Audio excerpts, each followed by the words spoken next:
فوت شدہ شخص جو ہے اس کی طرف سے کیا قضا نمازیں ادا کی جا سکتی ہیں؟ فوت شدہ آدمی کی طرف سے قضا نمازیں نہیں پڑھی جا سکتی، بلکہ اس کی طرف سے اس کا فدیہ ادا کیا جائے گا۔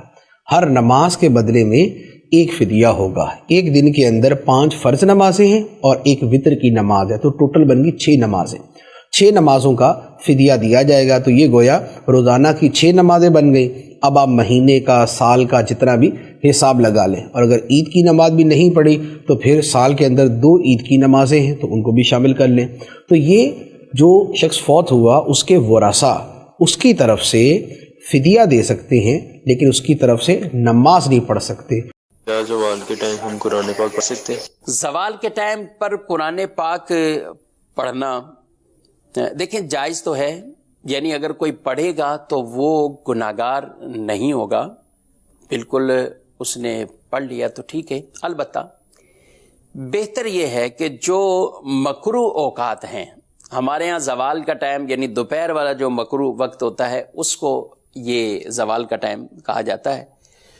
صبح کے وقت جب سورج طلوع ہوتا ہے اس سے لے کر 20 سے 25 منٹ، دوپہر جسے ہم زوال کا ٹائم کہتے ہیں، اور غروب ہونے سے 20 منٹ پہلے کا وقت، یہ 3 اوقات مکروہہ کہلاتے ہیں۔ ان کے اندر ذکر و اذکار، تسبیحات، درود پاک، استغفار، ان چیزوں میں اپنے آپ کو مشغول رکھا جائے تو یہ زیادہ بہتر ہے۔ یعنی اس دوران اگر آپ تلاوت بھی کر رہے ہیں تو اس تلاوت کو آپ موقوف فرما دیں اور ذکر و اذکار کے اندر آپ مشغول رہیں۔ لیکن اگر کسی نے تلاوت ہی جاری رکھی تو وہ کوئی گناہگار نہیں ہوگا۔ زیادہ بہتر یہ ہے کہ وہ عمل کرے، اس لیے اولیٰ اور بہتر عمل پر ہمیں اپنے معمولات کو رکھنا چاہیے۔ تو ان اوقات مکروہہ میں تلاوت موقوف کر دیں اور ذکر و اذکار کے اندر آپ مشغول ہو جائیں۔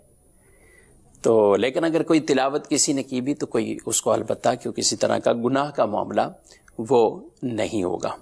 اللہ کریم ہمیں کثرت سے تلاوت بھی کرنے کی توفیق عطا فرمائے۔